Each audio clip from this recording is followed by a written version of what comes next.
Practice Test 1. You will hear a number of different recordings and you will have to answer questions on what you hear.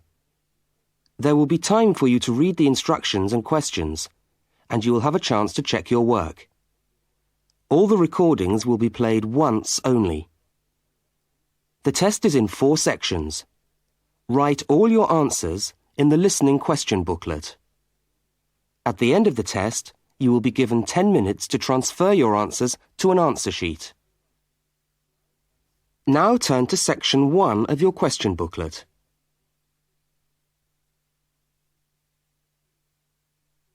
Section 1. You will hear a telephone conversation between a woman and a police officer. First, look at questions 1 to 5. For each of the questions, 4 alternatives are given. Decide which of the alternatives, A, B, C, or D, best fits what you hear on the tape and circle the appropriate letter.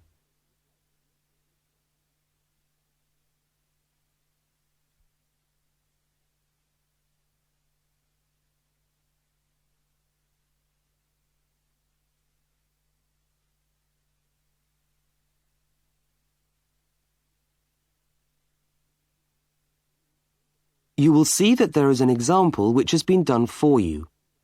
On this occasion only, the conversation relating to the example will be played first.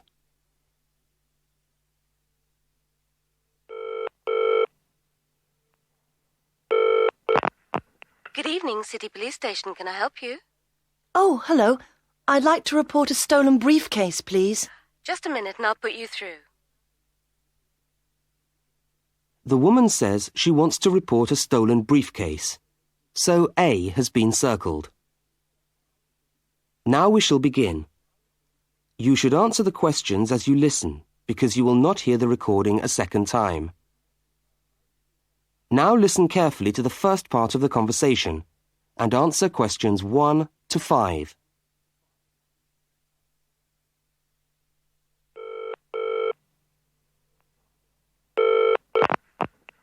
Good evening, City Police Station. Can I help you?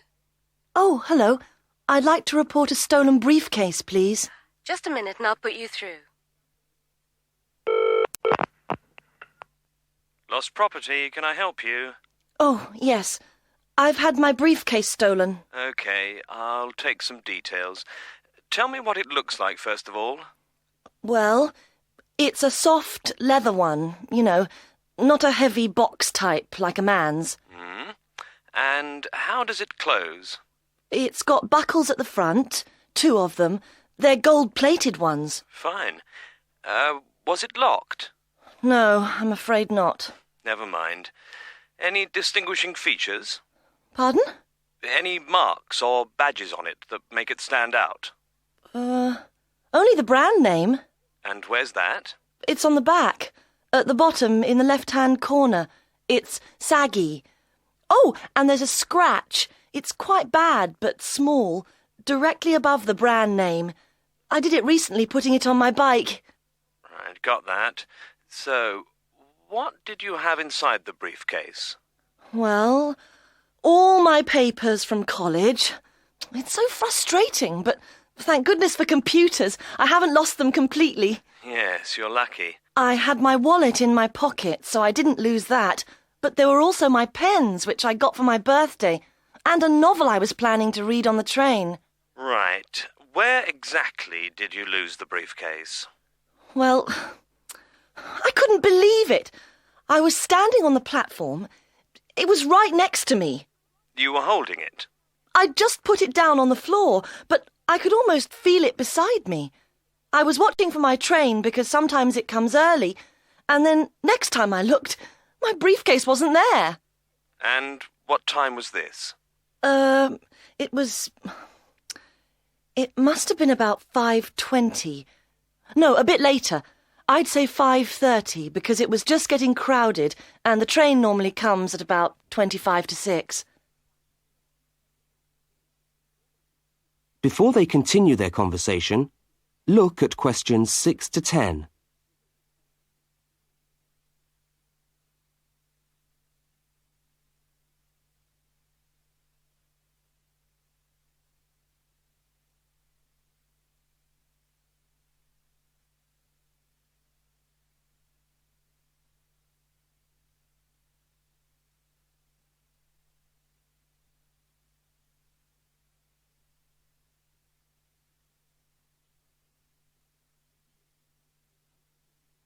As you listen to the rest of the conversation, complete the form by filling in the numbered spaces 6 to 10. Right, if you'll just give me some personal details. Yes. What name is it? I'm Mary Prescott. Can you spell that? Yes, it's Prescott.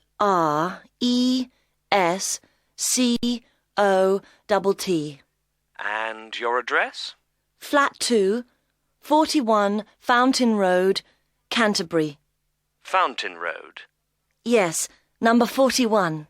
And have you got a contact telephone number? Yes, it's 752239. 752239. Fine. One last question. What would you say the value of your briefcase is? Including the contents? Yes. Just a rough estimate is fine. I'm not sure. Well, the briefcase itself is quite new. I bought it last month for £40. I suppose about £65. The contents are worth about £20 or £25 at least. That's fine. Well, if you could come down to the station tomorrow, you can sign this form and have a look at what we've got here. OK, thanks. Bye. Goodbye.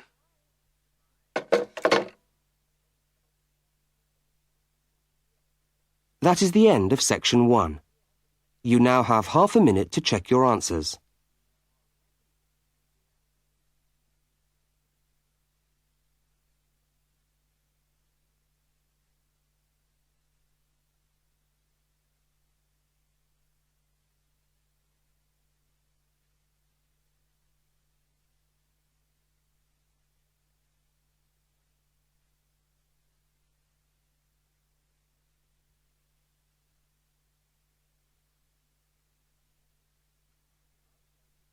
Now turn to section 2.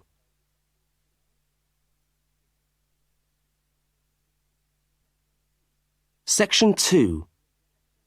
You are going to hear a news report from an Australian radio programme. First, you have some time to look at questions 11 to 13.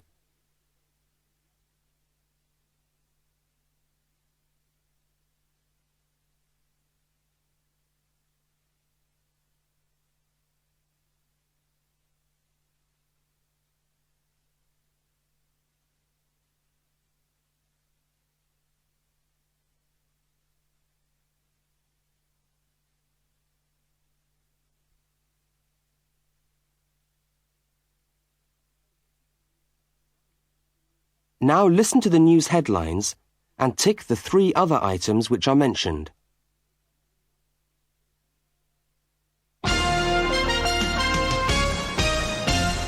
This is the 6 o'clock news for Tuesday, the 25th of November. And first, the headlines. The Prime Minister has promised to help the drought-stricken farmers in the northern part of the country who haven't seen rain for nearly 2 years. And in Sydney, a group of school children are successfully rescued from a plane which landed in the sea shortly after takeoff. Transport workers are on strike in Melbourne over a pay claim, and the strike looks set to spread to other states. And on a fashionable note, there's to be a new look for the staff of Qantas, Australia's national airline. Now you have some time to look at questions 14 to 21.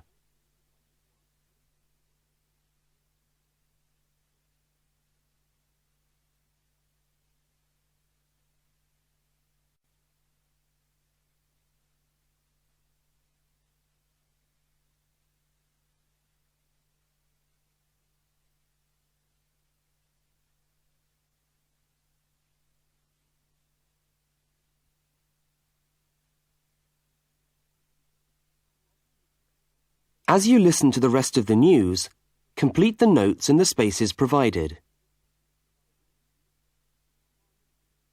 The Prime Minister has pledged today that he will make $250 million available to help the drought-stricken farmers who have not seen rain for years get through the next 5 years. Money that was to have been spent on the restructuring of Sydney's road system has been reallocated to what the Prime Minister described as a more worthy cause. Farmers are to receive financial assistance to help see them through the worst drought in over 50 years. Many farmers feel that while the money is welcome, it has come too late to save them and their farms from financial ruin, and are angry that the government did not act sooner. A group of school children who were travelling in a privately chartered aeroplane from Sydney to Queensland to take part in a musical concert found themselves swimming for the shore when their aeroplane had to land in the sea just 3 minutes after taking off from Sydney Airport. The pilot managed to bring the aircraft and its 50 passengers down safely in the calm waters of Botany Bay, where boats and pleasure craft were able to come to the rescue of the boys. The fact that it was a weekend meant that there were hundreds of boats in the bay enjoying the good weather, and this undoubtedly helped the rescue operation. "We owe our lives to the skill of the pilot," said one of the boys, but the pilot replied modestly that it was all part of a day's work. However, all their musical instruments were lost, and they never got to play at the concert. That is the end of section 2.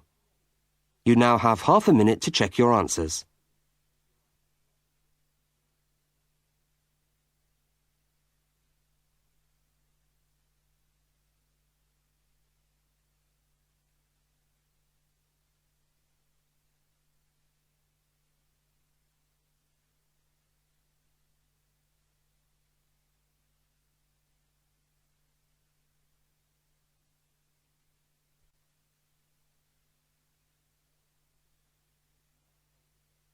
Now turn to section 3.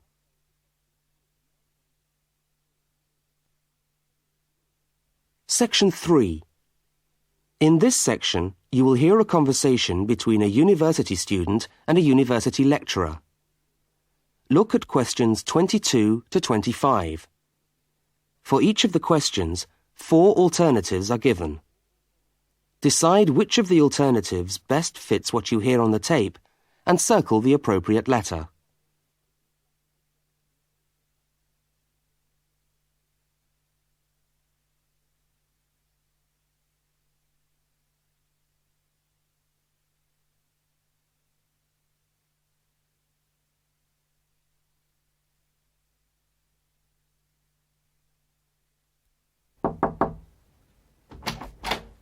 Hello.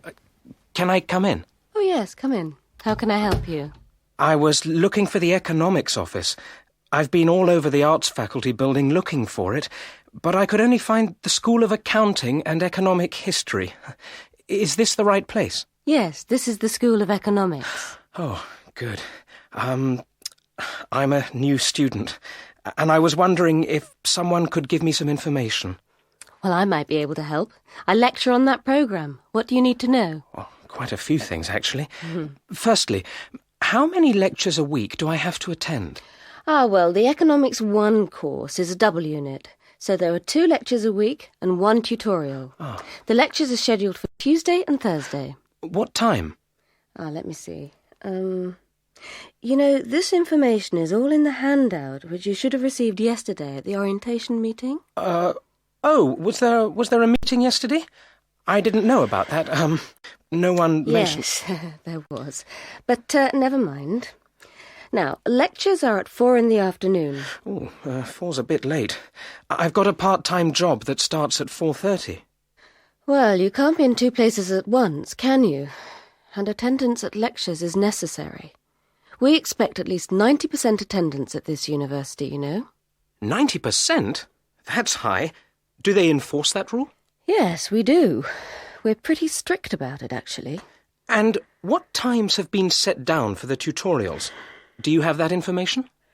That's a very well-attended course, so there's a number of tutorial times. Monday, Wednesday and Friday, all at 9 o'clock. Yours will be allocated at the first lecture. Can't I choose the time? Maybe, maybe not. You'll have to talk to the lecturer on the course. Dr. Roberts is his name. Oh, okay. Now look at questions 26 to 31.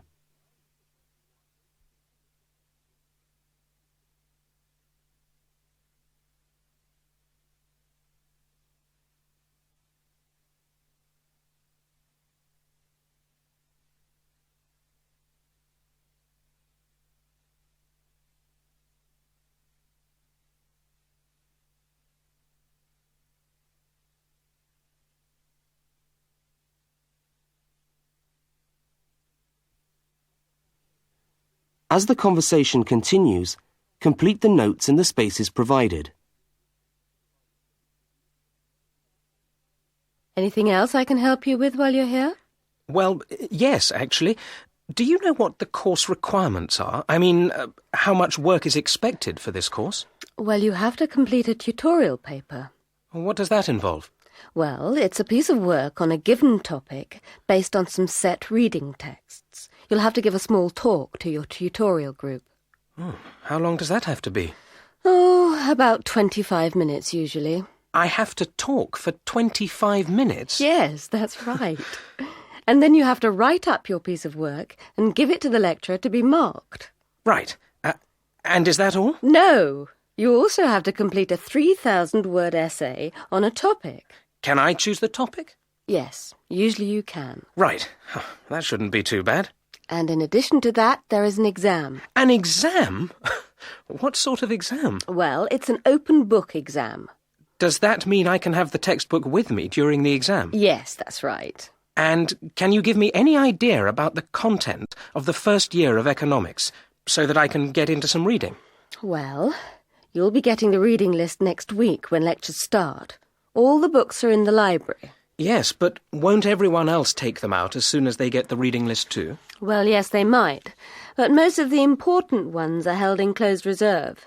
That's a part of the library where you can go to read books, but you can't take them out of the building. What did you call that section of the library? Closed reserve. However, we do recommend that you buy the core books. You'll find them useful and you'll need them for the exam. Yes, I suppose I will. But what is the focus of the course? Well, the course at this university has a vocational focus. That is, a focus on preparing its graduates for work. So we're orientated very much towards employment. Oh, so my chances of getting a job are good? Well, provided you get good results. Well, look, thanks for your time. You've been really helpful. That's fine. See you next week, then.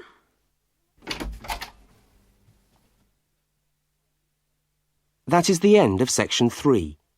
You now have half a minute to check your answers.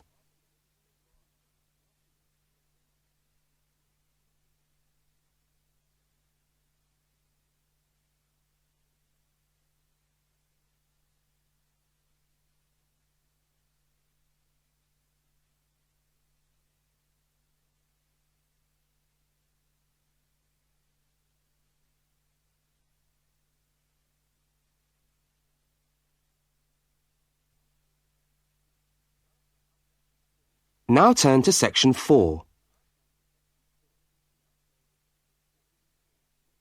Section 4. You will hear a talk given by a university lecturer about the structure of the university. First, look at questions 32 to 36.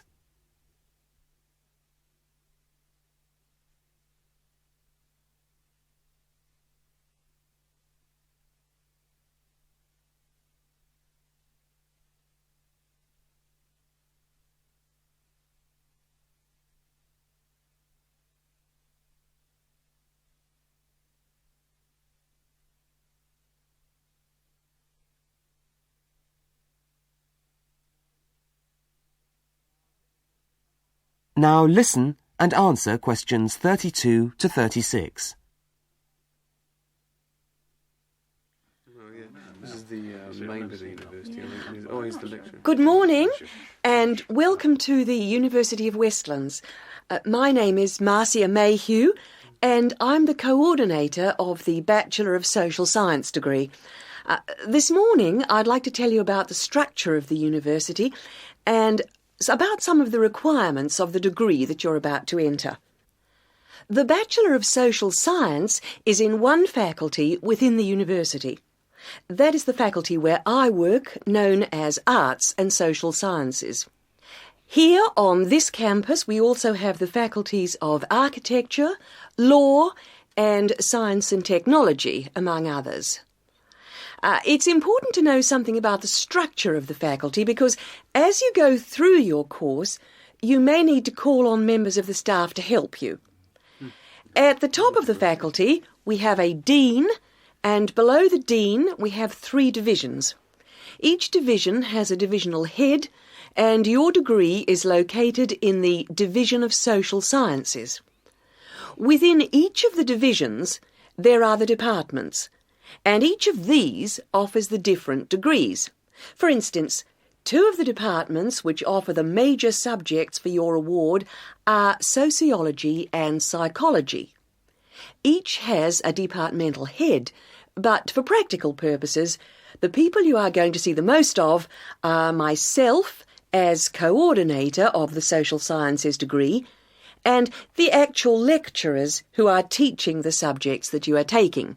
For instance, in the first semester, you'll be doing 4 subjects: psychology, sociology, history and economics. If you have any problems or difficulties, not that I'm anticipating you will, but you never know, then you should go and see your lecturers. For instance, you may find that you can't meet a deadline for an essay, or perhaps you're having problems with attendance. These seem to be the 2 most common problems that students face.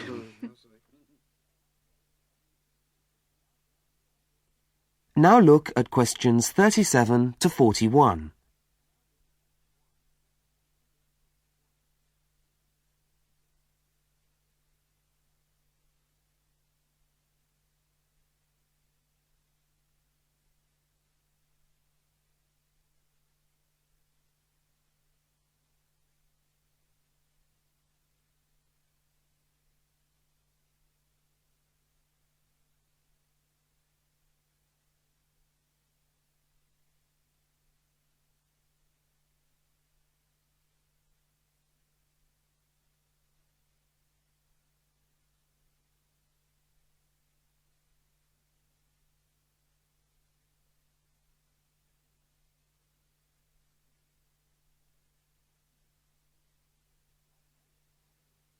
As you listen to the rest of the talk, answer the questions 37 to 41. If your lecturers are unavailable, you can always come and see me in my office. I'm available on Wednesday and Thursday mornings and on Friday afternoons. Outside these hours, perhaps you could ring the secretary and make an appointment.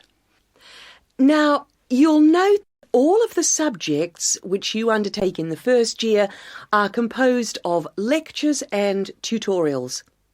A lecture is about an hour long and a tutorial usually runs for about 2 hours. A lecture is rather like what I'm doing now, where one person will talk to all of you together on a subject. Now, we do ask you to try to attend the lectures. A tutorial is perhaps where most of the learning occurs at a university. You will be divided into groups of between 12 and 15 students, and each week one of you will have to present a piece of work to the group as a whole, and then the group will discuss what you've said. It's this discussion, this exchange of ideas, which really constitutes the basis of university learning, in my view. Listening to lectures in many ways is just giving you information that you could access for yourself in the library. But the discussion at the tutorial is very important. This doesn't mean that you shouldn't go to the lectures, though. Other factors to be particularly concerned about are the structure of essays and delivery of written material. And in particular, I would like to mention the question of plagiarism. Plagiarism is taking other people's work without acknowledging it. That is, without saying where it comes from. Now, of course, all essays are based on research done by other people, but you must remember to attribute work to the original writer. And while it's a good idea to work with other people, don't hand in work which is exactly the same as your friend's work, because we will notice. If you don't acknowledge the source of your information, then you run the risk of failing the subject, or in very serious cases, you might be denied entry to the university. Last but not least, stay in touch with us. If things are getting you down, don't go and hide. Come and talk to us about it. That's what we're here for. Right. Thank you very much for coming along today.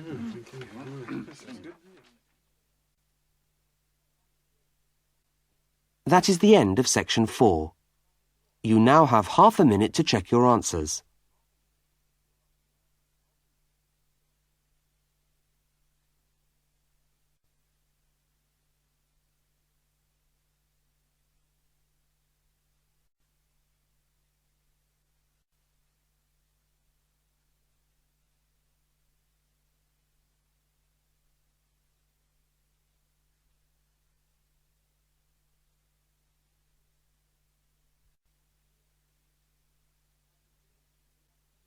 That is the end of the listening test.